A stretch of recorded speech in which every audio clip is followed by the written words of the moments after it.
Welcome to அம்மாச்சியின் கைப்பக்குவம். இன்றைக்கி வந்து நான் உளுந்து அல்வா செஞ்சுருக்கிறேன்.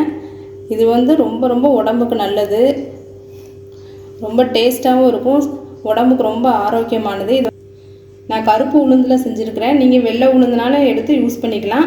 எந்த உளுந்துனாலும் வறுத்து மிக்சியில் நல்லா திரித்து அதுக்கப்புறம் பண்ணணும். இப்போ இந்த உளுந்து அல்வா எப்படி செஞ்சுருக்கேன்னு பார்க்கலாம் வாங்க. இப்போ உளுந்து அல்வா செய்கிறதுக்கு ஸ்டவ் பற்ற வச்சு கடாய் வச்சுருக்கேன். அதில் 3 ஸ்பூன் நெய் விடுறேன். கிஸ்மிஸ் பழம், முந்திரி பருப்பு போடுறேன். உங்களுக்கு எவ்வளோ தேவையோ நீங்கள் அவ்வளோ போட்டுக்கலாம்.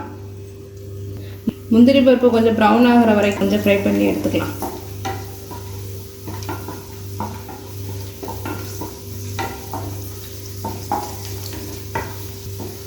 இப்போ முந்திரி பருப்பு ப்ரௌன் ஆயிடுச்சு. இப்போ எடுத்துக்கலாம்.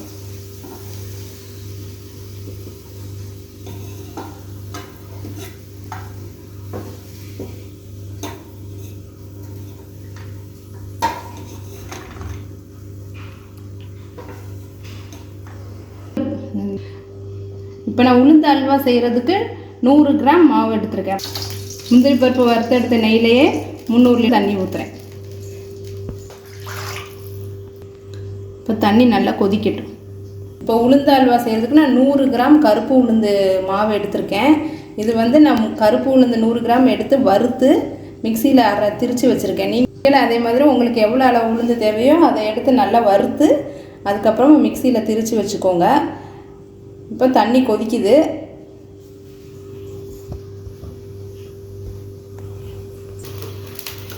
இப்போ பாருங்கள், கடாயில் நல்லா தண்ணி கொதிக்க ஆரம்பிச்சிருச்சு. இப்போ மாவை கொட்டிக்கலாம்.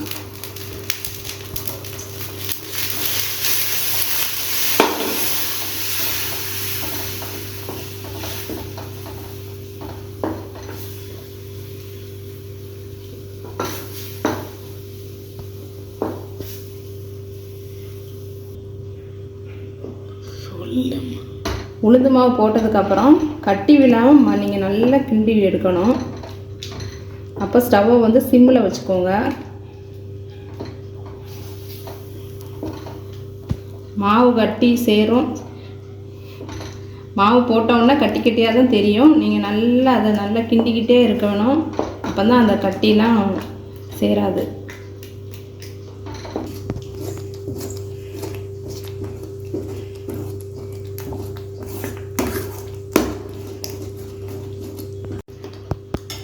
இல்லை, ஏலக்காய் தட்டி வச்சுருக்கேன், அதை போடுறேன்.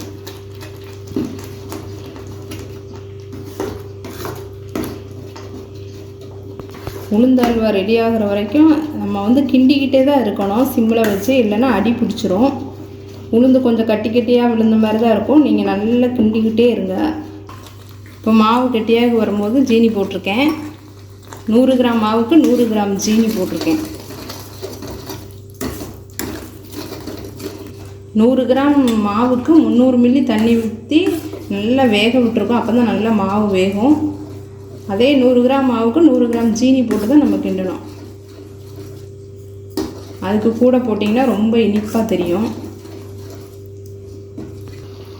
இப்போ கிண்டும் போது இடையிடையே நெய் சேர்த்துக்கலாம். நெய் சேர்த்து கிண்டணும்.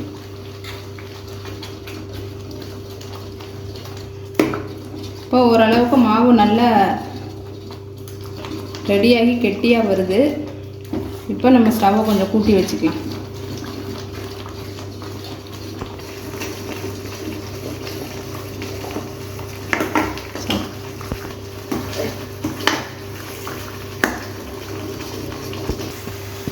இன்னும் கொஞ்சம் நெய் விட்டுக்கலாம்.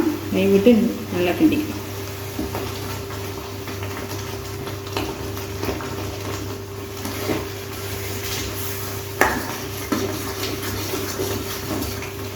நெய் விட்டு கிண்ட நம்மளுக்கு கடாயில் ஒட்டாமல் நல்லா வரும்.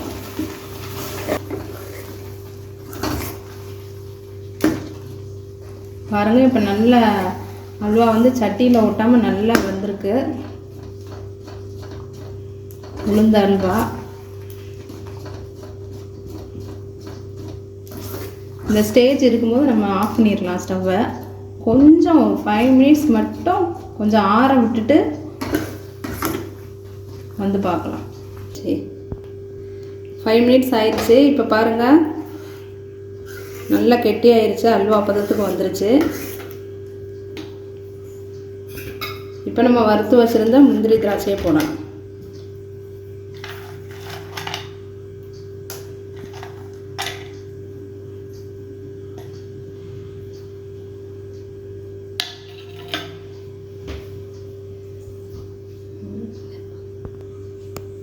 பாருங்கள், உளுந்து அல்வா ரொம்ப டேஸ்ட்டாக சூப்பராக ரெடி ஆயிடுச்சு.